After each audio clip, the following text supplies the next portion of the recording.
فرمان مصطفیٰ صلی اللہ علیہ وآلہ وسلم فرمایا من اکثر الصلاۃ علی نور اللہ قلبہ۔ اللہ اکبر اللہ اکبر۔ میرے اور آپ کے پیارے آقا صلی اللہ علیہ وسلم ارشاد فرماتے ہیں جو مجھ پر بہت زیادہ درود پاک پڑھے گا اللہ پاک اس کا دل روشن فرمائے گا۔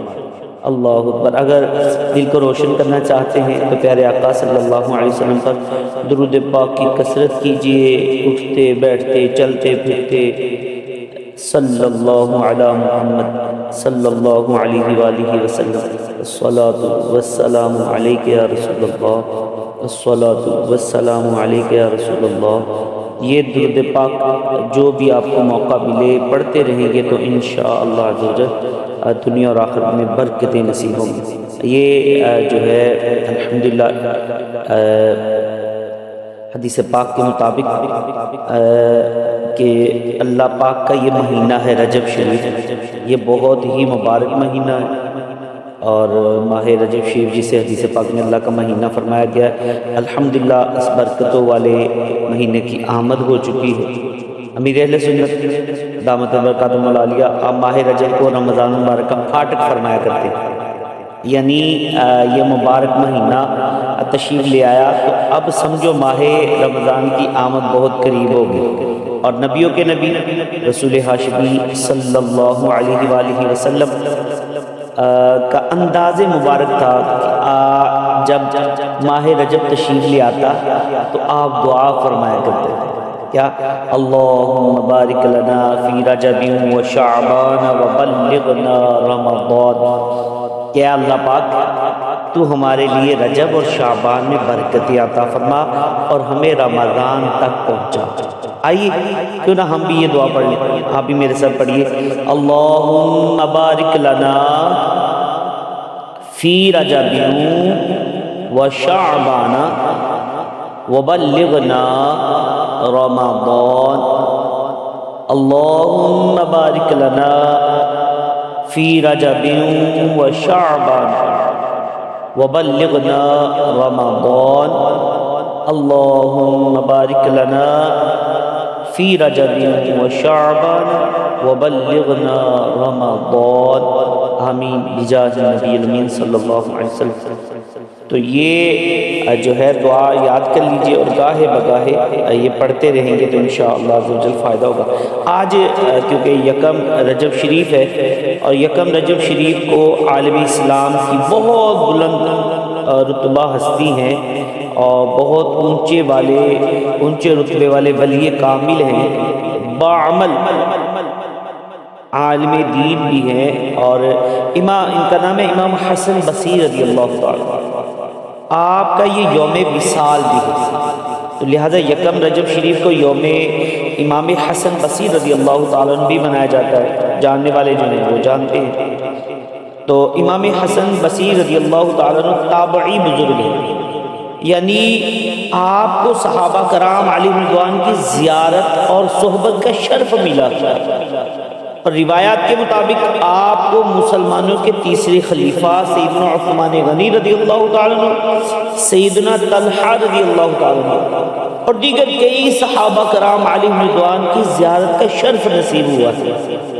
اور امام حسن بصری رضی اللہ تعالیٰ عنہ کی ولادت یہ مدینہ منورہ میں مسلمانوں کے دوسرے خلیفہ سیدنا عمر فاروق عالم رضی اللہ تعالیٰ عنہ کے دور خلافت میں ہوئی ہے، اور ولادت کے بعد آپ کو امیر المومنین سیدنا عمر فاروق اعظم رضی اللہ تعالیٰ کی خدمت میں حاضر کیا گیا، انہی کی خواہش پر آپ کا نام حسن رکھا گیا، اور آپ کی والدہ محترمہ مسلمانوں کی امی جان سیدتنا ام سلمہ رضی اللہ تعالیٰ عنہ کی کنیز تھی وہ، اور منقول ہے کہ جب امام حسن بصری رضی اللہ تعالیٰ عنہ کی والدہ محترمہ کسی کام میں مصروف ہوتی نا تو آپ رونے لگتے، تو امیر ام المومنین سیدتنا ام سلمہ رضی اللہ تعالیٰ فرد محبت میں آپ کو چپ کروانے کے لیے نا اپنا دودھ پلا دیا کرتی تھی۔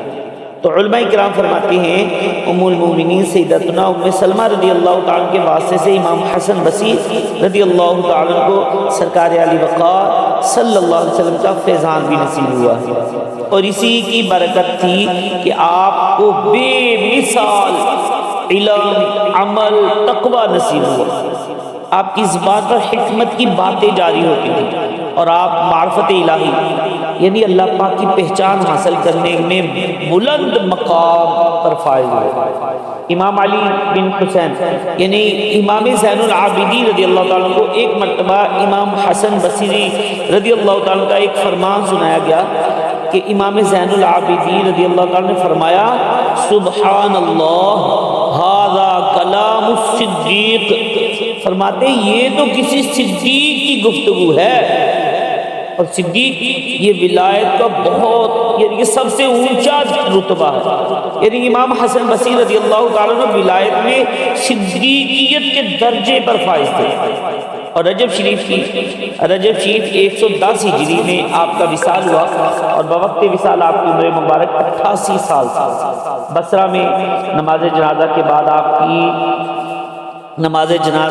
جمعہ کی نماز کے بعد آپ کی نماز جنازہ جو ہے وہ ادا کی گئی، جس میں کثیر لوگ شریک ہوئے۔ میں آج جو میرا ٹاپک ہے اس کے مطابق آئیے میں امام حسن بصری رضی اللہ تعالیٰ کی خوبصورت نصیحت اس کو سنتے ہیں، اس کے اوپر پھر آگے مدنی پھول انشاءاللہ سننے کی کوشش کرتے ہیں۔ ایک مرتبہ امام حسن بصری رضی اللہ تعالیٰ نے ایک جنازے میں شریک ہوئے۔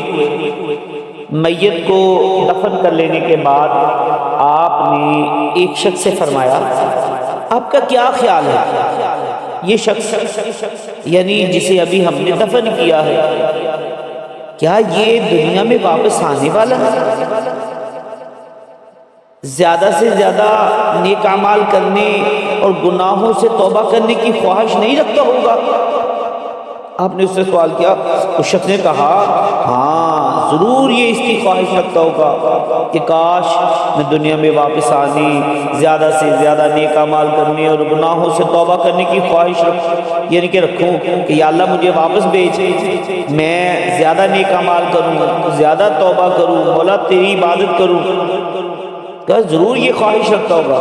امام حسن بصری رحمۃ اللہ تعالی علیہ آپ نے فرمایا پھر ہمارا کیا حال ہے کہ ہم اس میت یعنی ڈیڈ باڈی جو ہے ہم اس میت کی طرح کیوں نہیں ہو جاتے؟ یعنی ہمارے پاس ابھی مہلت ہے، ہم دنیا میں موجود ہیں، ہم اپنی نیکیوں کی طرف کیوں نہیں بڑھتے، گناہوں سے توبہ کیوں نہیں کر لیتے؟ یہ فرما کر امام حسن بصری رضی اللہ تعالیٰ چل پڑے۔ آپ کہتے جاتے تھے اگر زندہ دل ہو یعنی کہ دل زندہ ہو تو ان جنازوں سے بڑھ کر کیا نصیحت ہوگی، اگر دل زندہ ہو تو ان جنازوں سے بڑھ کر کیا نصیحت ہوگی۔ کسی نے کیا خوب کہا، وہ ہے عیش و عشرت کا کوئی محل بھی جہاں تاک میں ہر گھڑی ہو اجل بھی، بس اب اپنے اس جوہل سے نکل بھی، یہ جینے کا انداز اپنا بدل بھی، جگہ جی لگانے کی دنیا نہیں ہے، یہ عبرت کی جا ہے تماشا نہیں ہے۔ اللہ اکبر۔ تو یہ کتنی پیاری نصیحت ہے، کتنی چوٹ کرنے والی بات ہے۔ اور واقعی ہم غور کریں، وہ لوگ جو دنیا سے جا چکے ہیں، قبروں میں لیٹے ہیں، ان کے اعمال اچھے تھے یا برے تھے؟ وہ اپنے اعمال کو دیکھ چکے ہیں۔ آپ ہی بتائیے ان قبر میں لیٹے ہو کی سب سے بڑی خواہش کیا ہوگی؟ قرآن کریم کی آیت مبارکہ سنیے اور اللہ پاک کا ارشاد سماعت فرمائیے۔ اللہ پاک ارشاد فرماتا ہے جو مجرم ہیں وہ اپنے رب کے حضور سر جھکائے کھڑے ہوں گے اور عرض کریں گے اللہ پاک فرجعنا نعمل صالحا، فرجعنا نعمل صالحا، کہیں گے تو ہمیں واپس بھیج دے تاکہ نیک کام کرے، مولا ہمیں واپس بھیج تاکہ نیک کام کرے۔ یہ ہے مرنے والوں کی خواہش۔ وہ لوگ جو دنیا سے پردہ کر گئے، ان کی تمنا کاش ایک بار پھر دنیا میں جانا نصیب ہو جائے۔ اب کی بار تو ہم زندگی کا ایک ایک لمحہ نیکیوں میں گزاریں گے، دن رات نیکیوں میں مصروف رہیں گے، ایک بھی گناہ نہیں کریں گے، گناہ کے قریب تک نہیں جائیں گے۔ آئے مگر افسوس اب پچھتائے کیا ہو جب چڑیا چگ گئی کھیت۔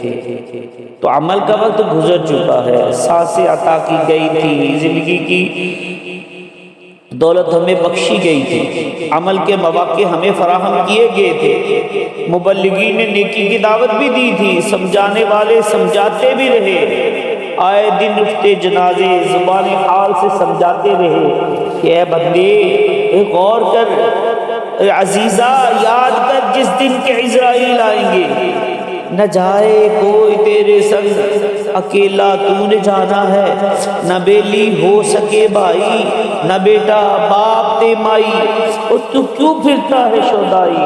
عمل نے کہاں مانا ہے تو اپنی موت کو مت بھول، کرسا مان چلنے کا، زمین کی خاک پر سونا ہے، اینٹوں کا سرانا ہے۔ ہاں ہاں ہر طرف عبرت کے نشان تھے مگر تو نے عبرت نہ لی، آخرت کی تیاری میں مصروف نہ ہوا، نیکیوں کا ذخیرہ جمع نہ کیا۔ اب وقت ختم ہو چکا ہے، اب روح نکل چکی ہے، اب عمل کا نہیں سزا اور جزا کا وقت ہے، اب کبھی دنیا میں نہیں بھیجے جائے گا، نہ دوبارہ عمل کا موقع فراہم کیا جائے گا۔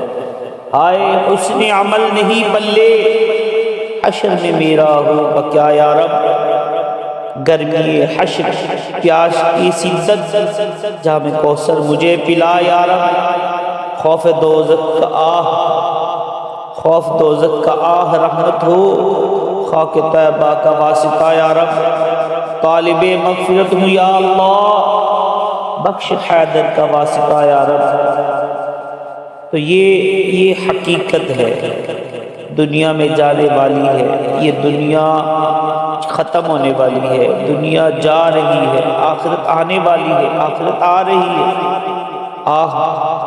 موت سر پر ہے، عن قریب جلد اور بہت جلد موت کا فرشتہ تشریف لائے گا۔ ہمارے عزیز رشتہ دار، بہت ہی پیار کرنے والے، لاڈ اٹھانے والے دیکھتے رہ جائیں گے، ڈاکٹرز کی بھی کچھ نہیں چلے گی، گاڑی بنگلہ مکان بینک بیلنس سب دھرے کا دھرا رہ جائے گا، روح جسم سے کھینچی جائے گی، آنکھیں شک کو لگی ہوں گی، آخری ہچکی ہوگی، اور ہم ہمیشہ ہمیشہ کے لیے اس دنیا سے رشتہ توڑ کر موت کے دروازے پر قبر کے گھڑے میں اتر جائیں گے۔ کیا آپ کو لگتا ہے کہ ابھی بھی وقت ہے؟ شاید یہی لگتا کہ میرے پاس ابھی بڑا وقت، لیکن نہ ایک دم کا بھی بھروسہ نہیں، ایک لمحے کا، ایک سانس کا بھی بھروسہ نہیں۔ کیا خبر آج کی رات ابھی پوری گزر پائے گی یا نہیں؟ کیا خبر صبح کا سورج دیکھنا نصیب ہوگا کہ نہیں؟ جی ہاں، یہ ایک زندگی ایک سانس ہی تو ہے۔ تو کیا خوب کہا کسی نے، ایک یہ جہاں ایک وہ جہاں، دونوں جہاں کے درمیان ہے فاصلہ ایک سانس کا، گر آ گئی تو یہ جہاں، گر رک گئی تو وہ جہاں۔ تو میرے محترم سامعین ناظرین، ہماری ہر سانس قیمتی ہے، اس سے پہلے کہ موت آ جائے، اس سے پہلے کہ زندگی اپنے اختتام کو پہنچے، اس سے پہلے کہ ہم قبر میں اتریں، اس سے پہلے کہ ہمارے اعمال کا سلسلہ ٹوٹ جائے، ہمیں اپنی آخرت کی تیاری کر لینی چاہیے، نیکیوں پر کمر بستہ ہو جانا چاہیے۔ مرنے کے بعد اگر لاکھ چلائے کہ ایک موقع مزید عطا کر دیا جائے، پھر موقع فراہم نہیں کیا جائے گا۔ لہذا ابھی اس دنیا میں زیادہ سے زیادہ نیک اعمال کر لیجئے۔ سیدنا حسن بصری رضی اللہ تعالیٰ فرماتے جلدی کرو جلدی کرو، تمہاری زندگی کیا ہے؟ یہی سانس تو ہے کہ اگر رک جائے تو تمہارے ان اعمال کا سلسلہ بھی ختم ہو جائے گا جن سے تم اللہ پاک کا قرب حاصل کرتے ہو۔ اللہ پاک اس شخص پر رحم فرمائے جس نے اپنا جائزہ لیا اور اپنے گناہوں پر چند آنسو بہائے۔ یہ کہنے کے بعد آپ رحمۃ اللہ تعالی علیہ یہ آیت مبارکہ آپ نے تلاوت فرمائی، انما نعد لهم عدا، اب کہتے تو ہم تو ان کے لیے گنتی کر رہے ہیں، اس سے مراد سانس ہے اور آخری عدد جان کا نکلنا ہے، پھر گھر والوں سے جدائی ہے اور قبر میں داخل ہونے کی آخری گھڑی ہے۔ دلا غافل نہ ہو یکدم یہ دنیا چھوڑ جانا ہے، باغیچے چھوڑ کر خالی زمین اندر سمانا ہے، تیرا نازک بدن بائی جو لیٹے سیج پھولوں پر، یہ ہوگا ایک دن بے جان سے کیڑوں نے کھانا ہے، غلام اقدم نہ کر غفلت حیاتی پر نہ ہو غرہ، خدا کی یاد کر ہر دم کہ جس نے کام آنا ہے۔ مسلمانوں کے پہلے خلیفہ سیدنا ابوبکر صدیق رضی اللہ تعالیٰ عنہ اپنے خطبے میں ارشاد فرمایا کرتے تھے، آپ فرماتے کہاں ہیں وہ خوبصورت چہروں والے جو اپنی جوانیوں پر اترایا کرتے تھے؟ آپ فرماتے کہاں ہیں وہ بادشاہ جنہوں نے شہر بنائے، مضبوط دیواروں کے ذریعے ان کو محفوظ کیا؟ آپ فرمایا کرتے تھے کہاں ہیں وہ سپہ سالار کمانڈر جو میدان جنگ میں کامیابیاں سمیٹا کرتے تھے؟ فرماتے وقت انہیں زمین میں گاڑ چکا ہے، وہ اب قبر کی تنگ اور اندھیرے گھڑے میں جا پڑے ہیں، جلدی کرو جلدی کرو، پھر نجات ہے پھر نجات ہے۔ یہی تجھ کو دن ہے رہوں سب سے بالا، ہو زینت نرالی ہو فیشن نرالا، اجیا کرتا ہے کیا یہی مرنے والا، تجھے حسن ظاہر میں دھوکے میں ڈالا، جگہ جی لگانے کی دنیا نہیں ہے، یہ عبرت کی جا ہے تماشا نہیں ہے۔ میں مختصر کرنے کی کوشش کر رہا ہوں بس کہ موت کا واقعی کوئی بھروسہ نہیں ہے، نہ جانے کب آ جائے، اس لیے نیکیاں کمانے میں جلدی کیجیے، ایک لمحہ بھی ضائع کیے بغیر زیادہ سے زیادہ نیک اعمال کا ذخیرہ کرتے چلے جائیے کہ آخرت کی جتنی بھی نیکیاں کر لی جائیں کم ہی۔ حدیث پاک میں ہے پیارے آقا صلی اللہ علیہ وسلم نے ارشاد فرمایا ہر مرنے والا افسوس کرتا ہے۔ پوچھا گیا یا رسول اللہ کس وجہ سے؟ فرمایا اگر وہ نیک ہو تو افسوس کرتا ہے کاش نیک اعمال زیادہ کر لیتا، اگر گناہ گار ہو تو افسوس کرتا ہے کاش گناہ چھوڑ دیا ہو۔ تو پیارے اسلام بھائیو، افسوس کی بات ہے کہ ہم دنیا کے ہر کام میں چستی دکھا لیتے ہیں مگر نیک اعمال میں سستی ہو جاتی ہے۔ کھانے کے لیے کبھی نہیں کہتے کہ کل کھا لیں گے، نماز کے لیے کہا جاتا ہے کہ رمضان سے شروع کر لوں گا، یہ رمضان آئے گا نا تو نماز شروع کر لوں گا۔ پیسے کمانے کے لیے کی باری ہو تو آج ہی کمانے کی ہے، دل کرتا ہے کہ بس کل کا سورج نہ نکلے میں راتوں رات امیر ہو جاؤں۔ نیک کاموں کے متعلق ذہن بنتا ہے کہ ابھی تو بہت زندگی پڑی ہے، نیکیاں بھی کر ہی لوں گا۔ باہر ملک میں ویزا لگوانا ہو، نیا کاروبار شروع کرنا ہو، دنیاوی لحاظ سے کوئی کارنامہ سر انجام دینا ہو تو ذہن بنتا ہے کل کرے سو آج کرے سو اب۔ یعنی کہ کل کی بجائے آج ابھی شروع کر دوں، مگر نیکیوں کے بارے میں آج تھک گیا ہوں، آج بہت کام باقی ہے، آج دل نہیں کر رہا، کل سے پرسوں سے اگلے جمعے سے شروع کر لوں گا۔ افسوس کہ نیکیوں کے معاملے میں کل کل کرتے کرتے زندگی گزر گئی، لیکن یہ کل نہ آئی، نہ آنی ہے، الٹا ہم نے قبر میں اتر جانا ہے، تب پچھتاتے ہی رہ جائیں گے۔ اور صحابی رسول سیدنا انس رضی اللہ تعالیٰ عنہ آپ فرماتے ہیں یہ سوچنا کہ عن قریب نیکیاں کر لوں گا، فرماتے ہیں یہ سوچ شیطان کے لشکروں میں سے بڑا لشکر ہے۔ عموماً شیطان اس ذریعے آدمی کو دھوکہ دے لیتا ہے، دھوکے میں رکھتا ہے۔ اور سیدنا عبداللہ بن مبارک رحمۃ اللہ تعالیٰ علیہ آپ فرماتے ہیں مجھے یہ بات پہنچی ہے کہ اکثر جہنمیوں کی پکار یہ ہوگی، یعنی تف ہے، عن قریب تف ہے، عن قریب تف ہے، یعنی اب مطلب یہ کہ ہم دنیا میں یہ کہتے رہتے تھے کہ کل کر لوں گا، کل کر لوں گا، یہ انداز تھا، اس پر تف ہے، اس پر تف ہے، اس لیے ہمیں نیک اعمال سے دور کر دیا۔ تو یہ کیسی عبرت کی بات ہے کہ گویا زیادہ تر لوگ جہنم میں اسی لیے جائیں گے کہ وہ دنیا میں کل کل کرتے رہے، آج کے آج ہی نیکیوں پر کمبرستہ نہیں ہوئے۔ اور افسوس ہمارا حال کچھ ایسا ہے، ہمارے ذہنوں میں بہت سارے منصوبے ہیں، پلان ہیں، ہمارے دلوں میں بہت سارے خواب ہیں، ہم روزانہ اپنے مستقبل کے لیے بہت کچھ سوچتے ہیں، بہت سارے نئے نئے منصوبے تیار کرتے ہیں، مگر افسوس نیک کاموں کے منصوبے تیار نہیں کرتے۔ ہمیں مرنا بھی ہے، قبر میں اترنا بھی ہے، اللہ پاک کے حضور بھی حاضر ہونا ہے، اس تعلق سے بس ٹالم ٹول ہی کرتے رہتے ہیں۔ مگر یاد رکھ لیجئے جب ملک الموت تشریف لے آئیں گے نا، پھر اس کے بعد کوئی منصوبہ کوئی خواب باقی نہیں رہ جائے گا، تب صرف ایک ہی چیز باقی ہوگی، وہ ہمارے اعمال ہیں۔ لہذا ہم اس دنیا میں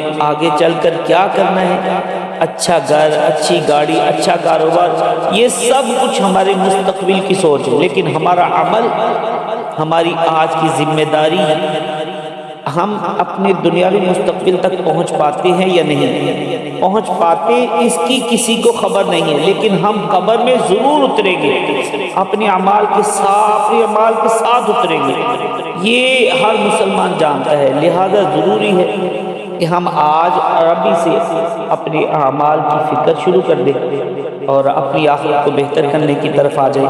بس پیارے آقا صلی اللہ علیہ وسلم کا فرمان سنیے، اور اس میں 7 چیزیں آپ نے بیان کی ہے، اس کے بعد ہم ختم کرتے ہیں کہ سرکار دو عالم صلی اللہ علیہ وسلم ارشاد فرمایا 7 چیزوں میں سے پہلے نیک اعمال میں جلدی کرو، تم کس انتظار میں ہو؟ کیا یہ کہ بلا دینے والی چیز محتاجی آ جائے گی اس انتظار میں، یا سرکش بنا دینے والی مالداری ہو جائے گی، مالداری ہو جائے؟ فرمایا نمبر 3، یا تمہیں کوئی مرض لاحق ہو جائے، یا عقل زائل کر دینے والا بڑھاپا آ جائے، یا اچانک موت آئے، یا دجال ظاہر ہو جائے، یا قیامت قائم ہو جائے، اور قیامت کی سخت مصیبتوں والی بہت کڑوی ہے یہ قیامت جو۔ تو فرمایا تمہیں کس انتظار میں ہو گئی؟